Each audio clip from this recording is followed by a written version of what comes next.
Mayflower, A Story of Courage, Community, and War, by Nathaniel Philbrick. Picture this. It's 1676, somewhere off the coast of New England. A ship cuts through the waves, but this isn't the famous Mayflower you learned about in school. This is the Seaflower, and instead of hopeful colonists sailing toward freedom, it's carrying 180 Native American men, women, and children bound for Caribbean sugar plantations as slaves. Here's the kicker. The man who signed off on this? Governor Josiah Winslow of Plymouth Colony. His parents came over on the original Mayflower. Wait, what? How does a story that starts with pilgrims seeking religious freedom and sharing turkey at the first Thanksgiving turn into this nightmare just 56 years later? That's exactly what Nathaniel Philbrick tackles in his brilliant book, Mayflower. And let me tell you, this is nothing like the sanitized version you got in elementary school. Philbrick, who won the National Book Award, strips away the mythology to show us something way more complicated, more disturbing, and ultimately more human. We think the Pilgrim story ends with that famous feast, but Philbrick argues that's actually where it begins. The real story is what happened over the next 50 years.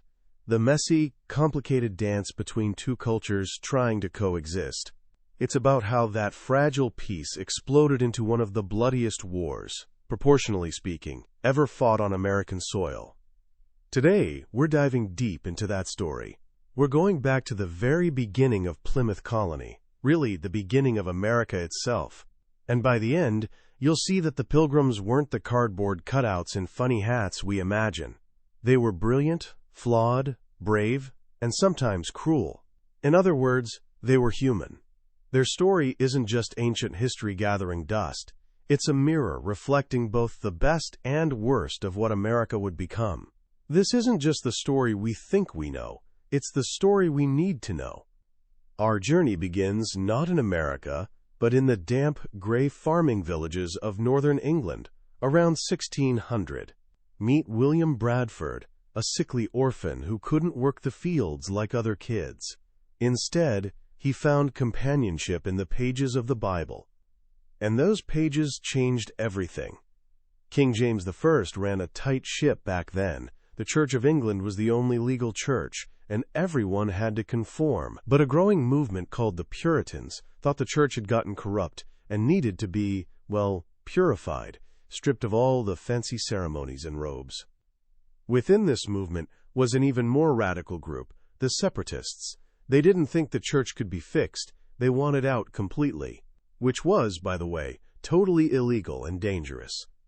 Young Bradford found his tribe in a secret group of separatists meeting in a town called Scrooby. For the first time, this lonely kid felt like he belonged.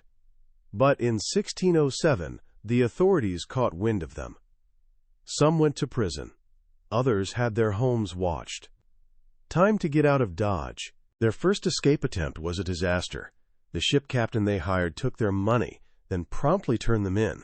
On their second try, another captain panicked when he spotted the local militia and just sailed away.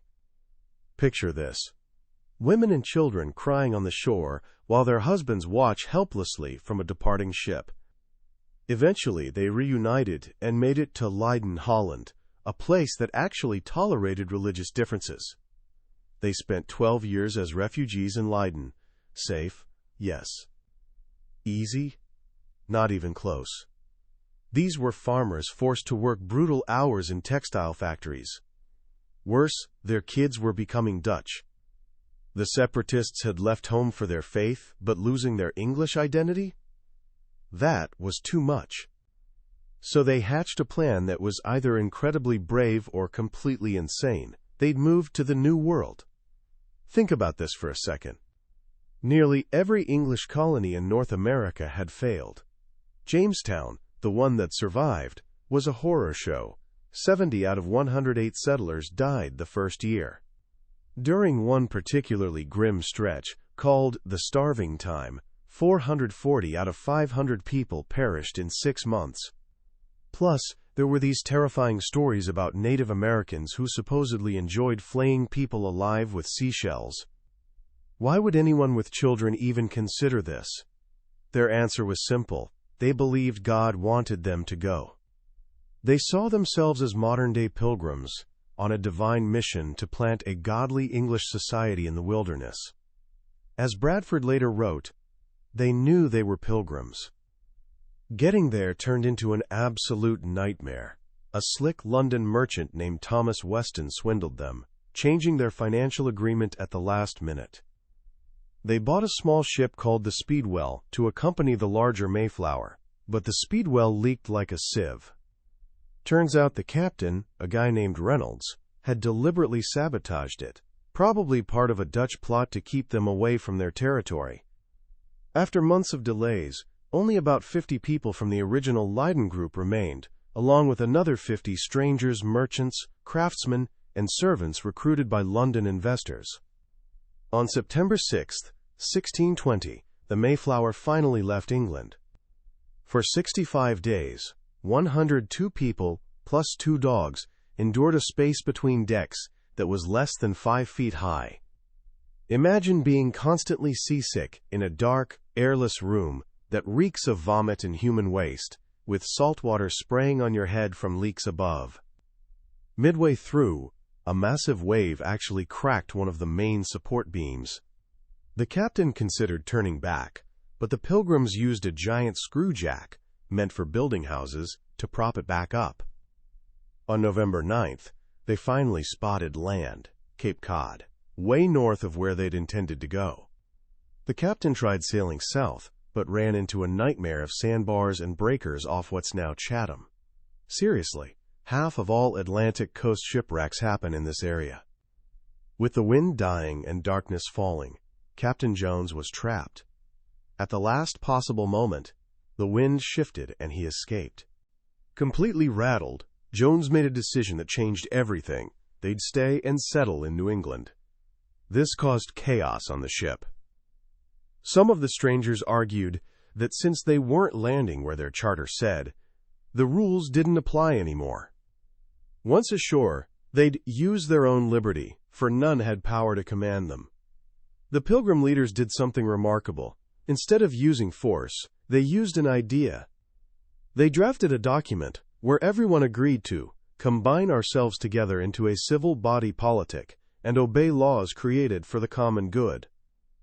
This document, the Mayflower Compact, was revolutionary, a government created not by a king or divine right, but by the people themselves.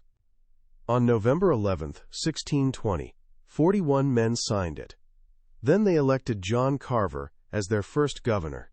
With that one pragmatic act, they saved the colony from falling apart before it even started.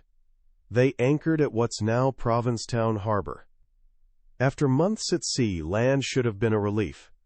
Instead, Bradford described it as a, quote, hideous and desolate wilderness. Winter was coming. In the next 4 months, half of them would die. They spent a month exploring Cape Cod's cold, sandy landscape, searching for a settlement spot. They had a scary encounter with natives who shot arrows at them from the woods. They also found buried baskets of Indian corn and took them, promising themselves they'd repay the owners someday. Spoiler alert, they eventually did. In mid-December, a small group got caught in a brutal storm. Their rudder broke, their mast snapped, and they nearly crashed onto a beach in the freezing dark. But they found shelter on a small island, and on Monday, December 11th, discovered a place with a protected harbor, running brooks, and cleared fields ready for planting. They'd found home. They called it Plymouth. But William Bradford's homecoming was devastating. His wife Dorothy had fallen from the ship and drowned in the harbor's cold water. He never wrote about her death, which makes it even more heartbreaking, especially since they'd left their 3-year-old son behind in Holland. The first winter was absolute hell. Disease swept through. At the worst point, only 6 or 7 people were healthy enough to care for the dying. They buried bodies at night in unmarked graves, so watching natives wouldn't know how weak they'd become. By spring, 52 of the original 102 passengers were dead. What they didn't know was that they'd landed in a ghost town.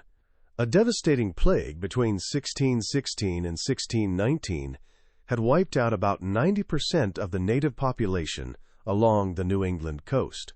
Plymouth was littered with sun-bleached skulls and bones of the Patuxet people who'd once lived there. The regional power player was Massasoit, leader of the Pokanockets. The plague had slashed his warriors from 3,000 to just a few hundred. Meanwhile, their rivals, the Narragansetts to the west, were untouched, and now way more powerful. Massasoit was desperate. When the Mayflower showed up, he didn't see a threat. He saw potential allies with powerful muskets who could help him against the Narragansetts. In March 1621, a tall, naked native man just walked into Plymouth and boomed, "Welcome, Englishmen!" His name was Samoset, and he'd learned English from fishermen up in Maine. A few days later, he brought back someone who changed everything: Squanto. Squanto's story is incredible. He was one of the last Patuxet survivors. In 1614, an English captain had kidnapped and sold him into slavery in Spain. He escaped to London, learned English, and finally got passage home in 1619, only to find everyone he'd ever known was dead. Squanto interpreted for Massasoit's first meeting with the Pilgrims. After formal ceremonies, Governor Carver and Massasoit agreed to a mutual defense treaty. If anyone attacked one of them, the other would help. It was an alliance born from mutual desperation, and it held for over 50 years. Squanto stayed with the Pilgrims, teaching them to plant corn using herring as fertilizer, and how to catch eels in the muddy tidal creeks. Bradford called him a special instrument sent of God for their good. But Squanto had his own agenda. He secretly played the English and Pokanockets against each other, telling tribes the Pilgrims kept the plague in barrels, and only he could stop them from unleashing it. His goal? Become the most powerful leader in the region. When Massasoit discovered the plot, he demanded Squanto's execution, but Bradford refused. He needed his interpreter too much. Fall 1621 brought a successful harvest. Bradford sent men hunting, and Massasoit showed up with 90 of his guys and 5 deer. For 3 days, English and Pokanockets feasted, played games, and fired muskets in celebration.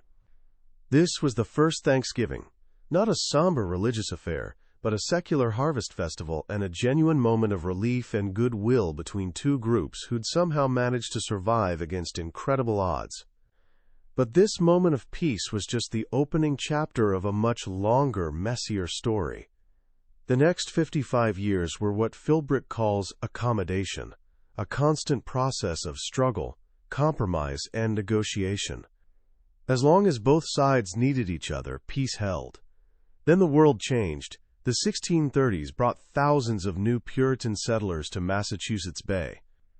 Plymouth went from being the center of the English world in America to a backwater surrounded by larger, richer colonies.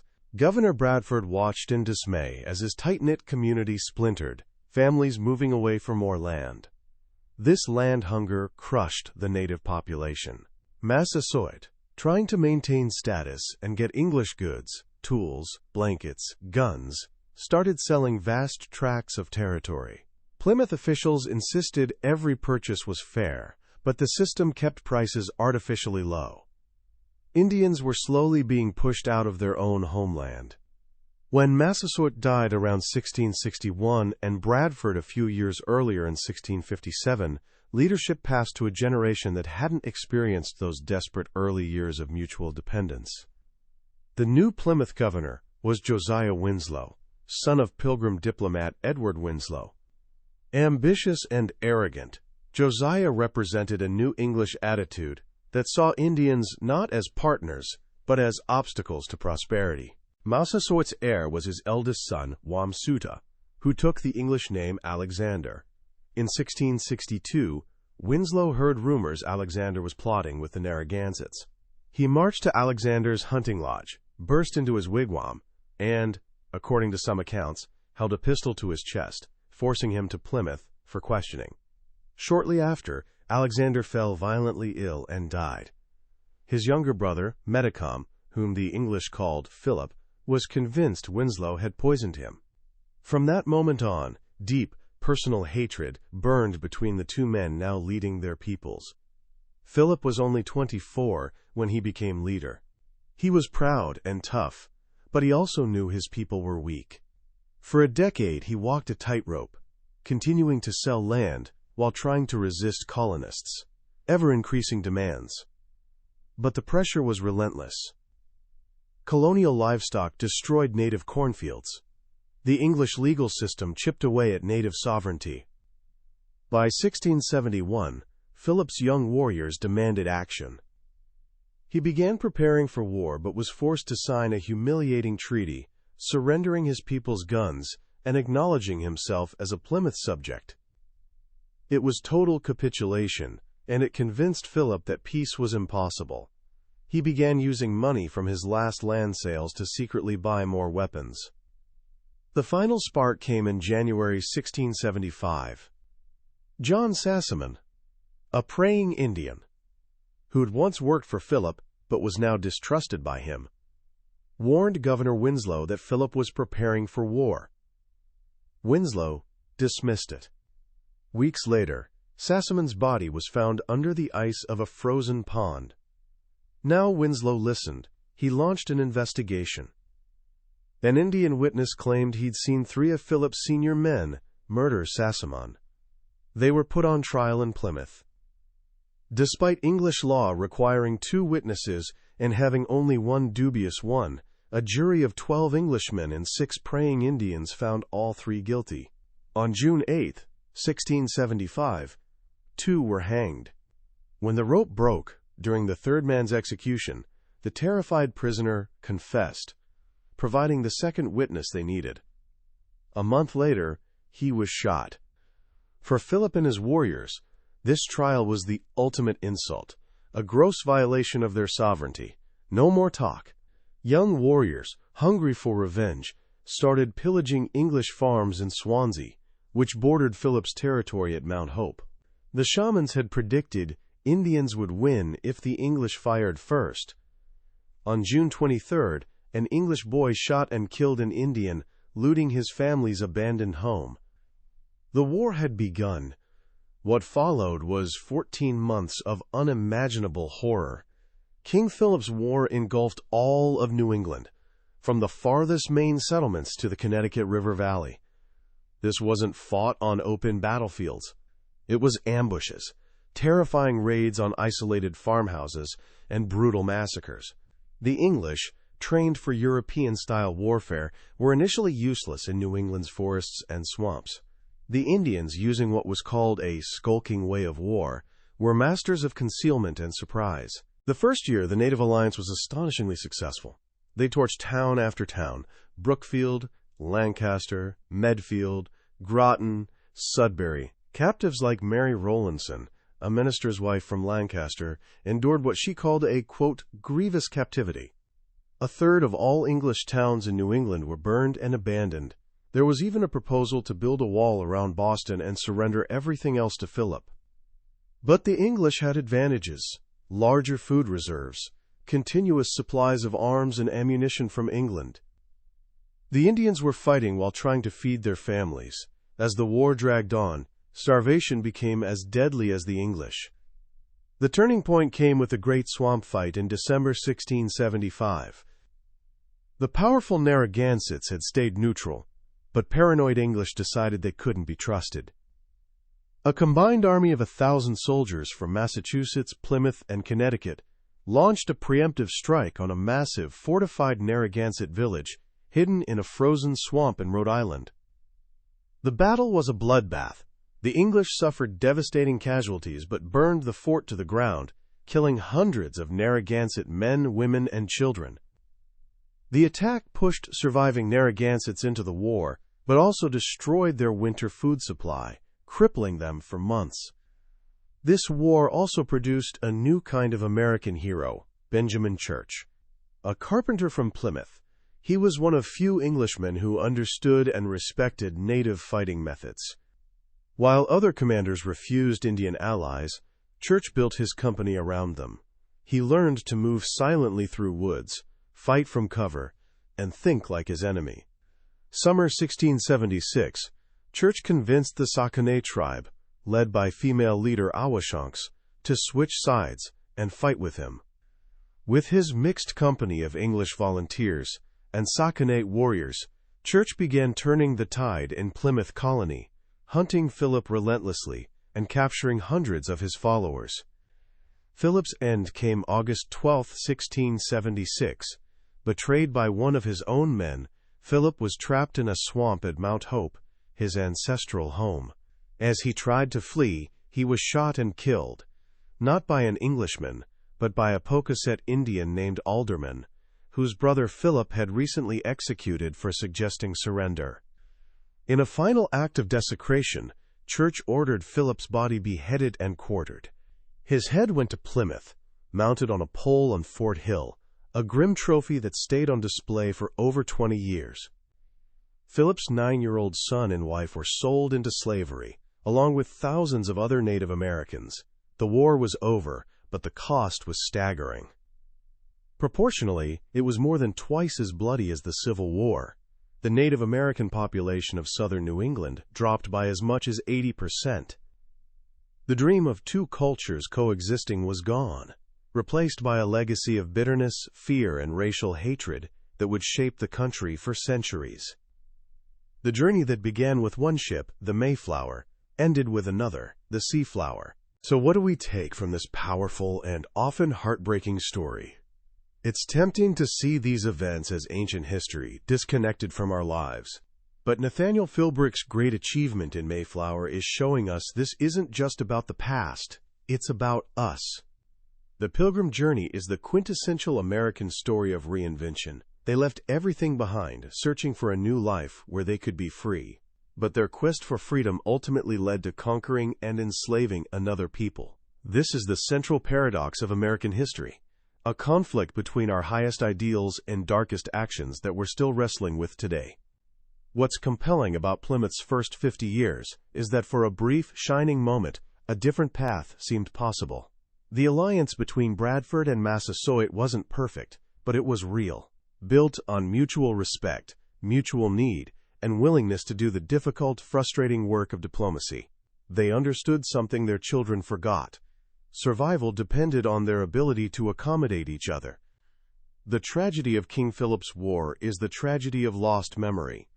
The second generation, both English and native, inherited the world their parents built, but didn't inherit the wisdom that came from building it.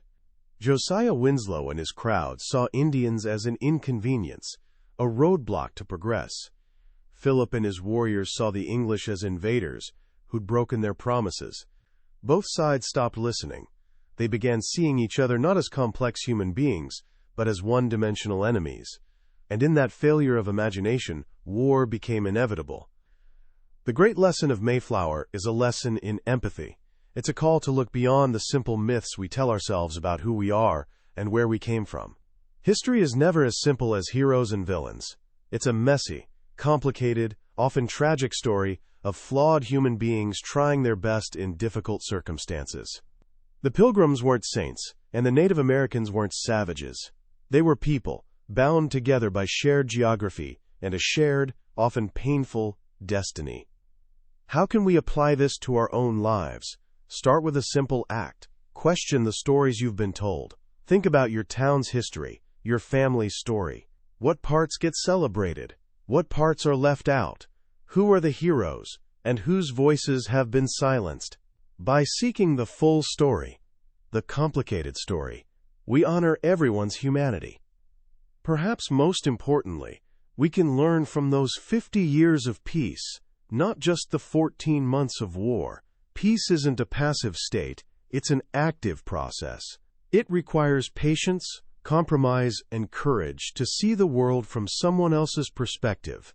It's the hard, unglamorous work of listening, understanding, and recognizing that our survival is linked to others' survival. That was the hard-won wisdom of Plymouth's first generation, and it's wisdom we desperately need today. That was a summary of Mayflower, a story of courage, community, and war, by Nathaniel Philbrick. We've covered the main narrative today, but honestly, a summary can never capture the full power of a book like this. The real magic happens when you immerse yourself in the world the author creates. It's in the small details, the vivid descriptions of brutal winters, the raw emotion in a leader's voice, that the past truly comes alive. This overview gives you a foundation and helps you see if this is a story you want to explore more deeply. If anything we've discussed today has sparked your curiosity or challenged what you thought you knew, I encourage you to pick up a copy. Reading it isn't just about learning history. It's an experience that can genuinely change how you understand America's foundations and the timeless complexities of the human heart. If you found this journey valuable, please consider liking this podcast and subscribing to our channel. It helps us continue bringing these incredible stories to light and ensures you won't miss our next exploration of a book from the billionaire's bookshelf. Let's continue to learn and grow together.